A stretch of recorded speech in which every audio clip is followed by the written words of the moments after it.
حضرت ام سلیم کا نام آپ نے سنا ہے؟ سنا ہے آپ نے؟ نہیں سنا ہے۔ جب آپ حدیث کی کتاب پڑھیں گے تو ایک صحابی کا نام بار بار آئے گا، حضرت انس بن مالک رضی اللہ عنہ۔ یہ ان کی ماں ہے ام سلیم، حضرت انس کی۔ حضرت ام سلیم کی شادی مالک بن نضر نام کے ایک آدمی سے ہو جاتی ہے، مالک بن نضر نام کے ایک آدمی سے ہوتی ہے۔ وہ کسی سفر پہ گیا ہوا تھا، حضرت ام سلیم نے اس کی غیر موجودگی میں اسلام قبول کر لیا۔ ام سلیم مسلمان ہو گئی، اسلام لے آئی، انہوں نے اسلام قبول کر لیا۔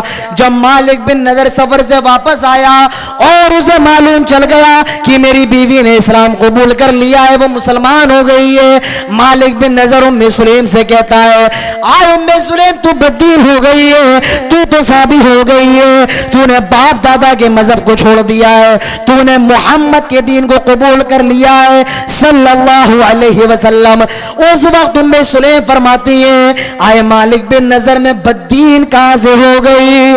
میں نے تو اسلام قبول کر لیا ہے، میں نے تو اللہ تعالیٰ کا سب سے پسندیدہ مذہب قبول کر لیا ہے، میں مسلمان ہو گئی ہوں، میں ایمان والی ہو گئی ہوں۔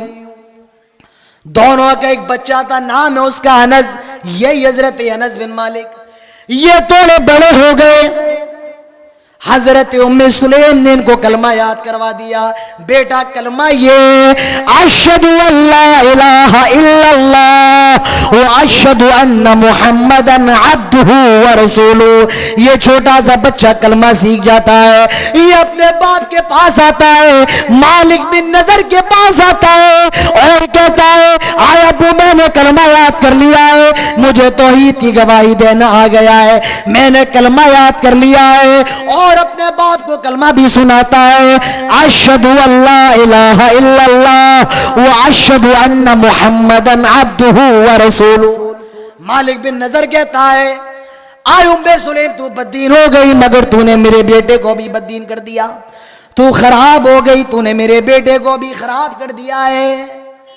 ام سلیم فرماتی ہیں آئے میرے شوہر، میں نے تو آپ کے بیٹے کو مومن کر دیا ہے، میں نے تو اس کو سوار دیا ہے، میں نے تو اس کو دیندار بنا دیا ہے، معلوم یہ چلا بچے کے لیے سب سے پہلا مدرسہ، سب سے پہلی یونیورسٹی یہی ماں کی گود ہوتی ہے، یہی والدین ہوتے ہیں۔ والدین اگر چاہے تو اپنی اولاد کی اچھی تربیت کر سکتے ہیں، اور اگر والدین چاہے تو اپنے بیٹے کو خراب کر سکتے ہیں، بدکار کر سکتے ہیں۔ مولانا صاحب میں نے تو اپنے بیٹے کو کبھی گالی دینا نہیں سکھایا ہے، میرے بیٹے کو تو میں نے گالی دینا نہیں سکھایا ہے، یہ گالی دینے لگا ہے۔ ارے اللہ کے بندے، آپ نے نہیں سکھایا ہے، آپ تو دیتے ہیں نا۔ کہاں میں تو دیتا ہوں، بس تو آپ دیتے ہیں، آپ کا بیٹا سیکھ گیا ہے۔ میں نے تو اپنے بیٹے کو کبھی سگریٹ پینا نہیں سکھایا ہے، سکھایا نہیں ہے، منگواتے تو ہو اپنے بیٹے سے نا۔ جاؤ بیٹا 10 کا نوٹ لو اور ایک سگریٹ لے کر کے آؤ۔ بیٹا گیا لے کر کے آیا، وہ دیکھ رہا ہے یہ کیا اس کے اندر خاصیت ہے، یہ کیا ہے، ہمارے باپ دھواں چھوڑ رہا ہے، کیا مزہ آ رہا ہے اس کے اندر، ایک بار ہم بھی لگا کے دیکھیں۔ جب ایک بار لگاتا ہے تو پھر بہت مشکل ہے کہ وہ اس چیز سے بچ جائے۔ تو یہ ماں باپ کے اوپر ڈیپینڈ کرتا ہے کہ وہ اپنے بچوں کی تربیت کیسی کر رہے ہیں۔ مالک بن نضر کہتا تو نے میرے بچے کو بددین کر دیا۔ ام سلیم فرماتی میں نے تو اس کو دیندار کر دیا۔ کچھ دن گزر گئے، مالک بن نضر جو ام سلیم کا شوہر تھا اس کا انتقال ہو جاتا ہے، وہ مر جاتا ہے، انتقال کر جاتا ہے۔ حضرت ام سلیم ہجرت کر کے مدینہ تشریف لے آئی، انہوں نے مکہ کو چھوڑ دیا، مدینہ چلی آئی، مدینہ کے اندر رہنے لگی ہیں۔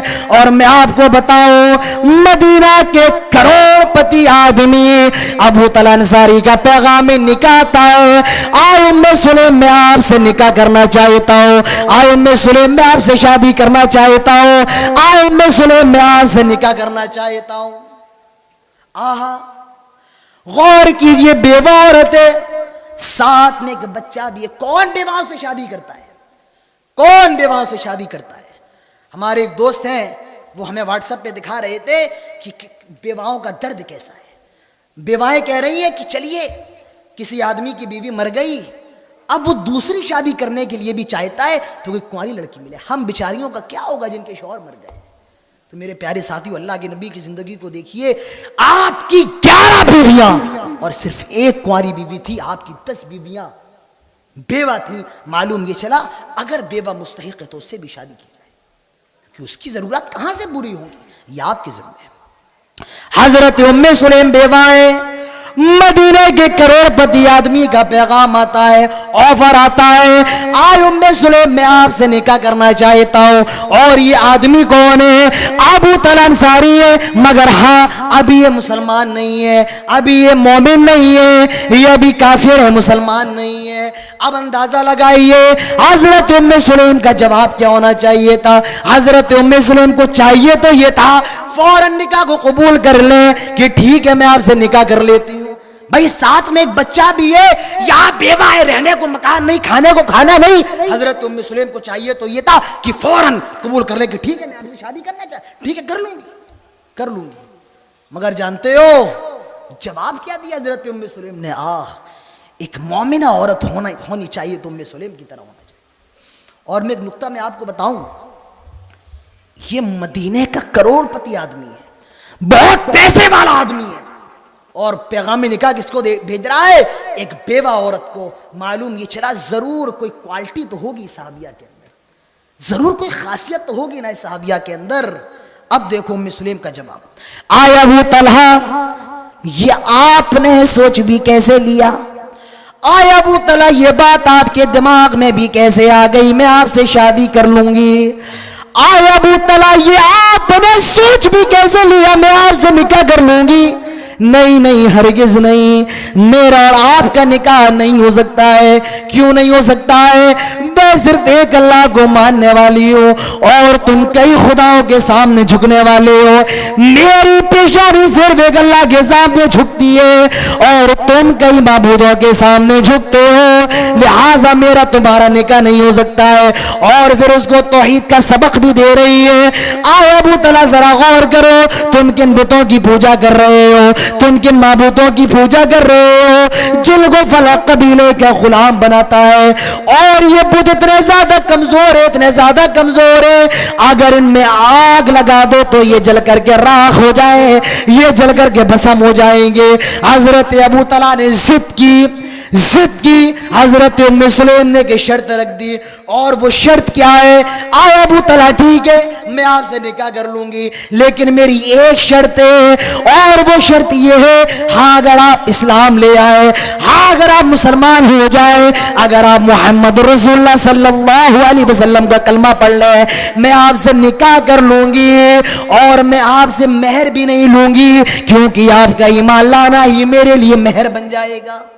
اور اس عورت سے زیادہ خوش نصیب کون عورت ہو سکتی ہے جس کے نکاح میں اس کے شوہر کا قبول اسلام آ جائے. کچھ دنوں کے بعد ابو طلحہ نے اسلام قبول کر لیا، مسلمان ہو گئے. دونوں میاں بیوی بڑی محبت سے رہتے ہیں، بڑے پیار سے، بڑی الفت سے رہتے ہیں، بڑی محبت سے رہتے ہیں. دونوں کا ایک بچہ پیدا ہوتا ہے. کچھ دنوں کے بعد وہ تھوڑا بیمار ہو جاتا ہے، اس کی طبیعت خراب ہو جاتی ہے، وہ بیمار ہو جاتا ہے. ابو طلحہ ایک سفر پہ جا رہے تھے. حضرت ابو طلحہ اپنی بیوی سے کہتے ہیں آئے میری بیوی دیکھو میرے بچے کا خیال رکھنا، اس کی دوا اور علاج کے اندر کوئی کمی نہ ہو. آئے میری بیوی دیکھو میرے بچے کا خیال رکھنا، اس کی دوا اور علاج کے اندر کوئی کمی نہ کرنا. ام سلیم کہتی ہیں آئے ابو طلحہ بڑے شوق سے جائیے، آئے ابو طلحہ بڑے شوق سے جائیے، آپ اس کے باپ ہیں تو میں اس کی ماں ہوں، میں نے اس کو جنم دیا ہے، میں اس کے دوا علاج کے اندر کوئی کمی نہیں کروں گی، آپ جائیے، بڑے شوق سے جائیے. حضرت ابو طلحہ چلے جاتے ہیں. کچھ دن گزر جاتے ہیں، اس لڑکے کا انتقال ہو جاتا ہے، ابو طلحہ کا بچہ مر جاتا ہے، اس کا انتقال ہو جاتا ہے. اور وہی دن ابو طلحہ کے لوٹنے کا دن تھا، وہی دن ابو طلحہ کے لوٹنے کا دن تھا. اسی دن وہ مر گیا. حضرت ام سلیم نے سارے گھر والوں سے منع کر دیا کوئی بھی ابو طلحہ کو نہیں بتائے گا اس کا بیٹا مر گیا ہے، میں بتاؤں گی۔ کوئی بھی ابو طلحہ کو نہیں بتائے گا۔ ام سلیم نے اس کی لاش کو لپیٹا اور گھر کے کونے میں رکھ دیا اور سارے گھر والوں سے منع کر دیا، کوئی نہیں بتائے گا، میں بتاؤں گی۔ شام ہوتی ہے، حضرت ابو طلحہ آتے ہیں اور سب سے پہلا سوال، میرا بیٹا کہاں ہے؟ میرے بیٹے کی طبیعت کیسی ہے؟ مجھے میرے بیٹے سے ملاؤ۔ آئے ام سلیم، میرا لخت جگر کہاں ہے؟ آئے ام سلیم، میرا نور نظر کہاں ہے؟ میرا بیٹا کہاں ہے؟ مجھے میرے بیٹے سے ملاؤ، اس کی طبیعت کیسی ہے؟ حضرت ام سلیم جواب دیتی ہیں، ہوا اسکن مکان، وہ پہلے سے زیادہ آرام میں، آپ کو فکر کرنے کی ضرورت نہیں ہے، آپ کو پریشان ہونے کی ضرورت نہیں ہے، وہ آرام کر رہا ہے۔ آپ فریش ہو جائیے، غسل کر لیجئے۔ پھر حضرت ام سلیم نے کھانا لگایا، حضرت ابو طلحہ نے کھانا کھایا، پھر حضرت ام سلیم نے میک اپ کیا، تیار ہوتی ہیں اور رات میں دونوں میاں بیوی ملاقات کرتے ہیں۔ رات میں دونوں میاں بیوی ملتے ہیں، صبح ہوتی ہے، ابو طلحہ اٹھتے ہیں، حضرت ام سلیم اٹھتی ہیں۔ ام سلیم کہتی ہیں، آئے ابو طلحہ، میں آپ سے ایک مسئلہ پوچھنا چاہتی ہوں، میں آپ سے ایک مسئلہ معلوم کرنا چاہتی ہوں۔ کہا بیوی پوچھو، کیا مسئلہ ہے، کیا بات ہے، کیا معلوم کرنا چاہتی ہو؟ کہا ابو طلحہ یہ بتائیے، ایک شخص نے اپنی چیز کسی دوسرے آدمی کو امانت کے لیے دی ہو، کچھ ٹائم کے لیے، کچھ دنوں کے لیے، اور جب وہ دن پورے ہو جائیں وہ شخص اپنی دی ہوئی امانت کو واپس لے لے، کیا اس میں کوئی برائی ہے؟ کیا اس میں کوئی مذائقہ ہے، کوئی برائی ہے؟ ابو طلحہ فرماتے نہیں، جس کی چیز تھی اس نے اپنی چیز کو لے لیا ہے، اس میں کوئی برائی نہیں ہے، اس میں کوئی مذائقہ نہیں ہے۔ جس کی چیز تھی اس نے اپنی چیز کو لے لیا، جس کی امانت تھی اس نے اپنی امانت کو لے لیا۔ اب حضرت ام سلیم فرماتی ہیں، آئے ابو طلحہ، آئے میرے شوہر، آپ کا بیٹا جو اللہ نے آپ کو دیا تھا، جو اللہ تعالیٰ کی طرف سے امانت تھا، آئے ابو طلحہ، آپ کے بیٹے کا انتقال ہو گیا ہے، آپ کا بیٹا مر گیا ہے، جائیے اس کے کفن دفن کا انتظام کیجئے۔ کیا میرا بیٹا مر گیا؟ ہاں آپ کا بیٹا مر گیا ہے، لاش کہاں ہے؟ گھر کے فلاں کونے میں رکھی ہوئی ہے۔ آئے ام سلیم، تو کتنی خراب عورت ہے، آئے ام سلیم تو کتنی بیکار عورت ہے، میرے بیٹے کا انتقال ہو گیا، میرا بیٹا مر گیا، تو نے مجھے خبر بھی نہیں کی، تو نے مجھے بتایا بھی نہیں، میں ابھی تیری شکایت کروں گا۔ جاتے ہیں اور اللہ کے نبی سے ام سلیم کی شکایت کرتے ہیں۔ اللہ کے نبی کہتے ہیں، آئے ابو طلحہ، ام سلیم کو ایک لفظ بھی کہنے کی ضرورت نہیں، اس نے جو کیا بالکل صحیح کیا ہے۔ یہ ہوتی ہیں نیک عورتیں، یہ ہوتی ہیں اچھی عورتیں، اپنے شوہر کی حالت کو سمجھنے والی۔ آپ ذرا اندازہ لگائیے، حضرت ابو طلحہ سفر سے لوٹے ہیں اور حضرت ام سلیم کہتے ہیں، آئے ابو طلحہ، آپ کا بیٹا مر گیا ہے، ذرا غور کیجئے اس باپ کے کلیجے پر کیا گزرے گی، اس باپ کے دل پر کیا گزرے گی۔ ہو سکتا ہے حضرت ابو طلحہ بے ہوش ہو کر کے گر جاتے، ہو سکتا ہے حضرت ابو طلحہ کو اٹیک پڑ جاتا۔ حضرت ام سلیم سمجھنے والی ہیں، آئے ابو طلحہ، آپ کا بیٹا آرام کر رہا ہے، یہ ہوتی ہیں نیک اور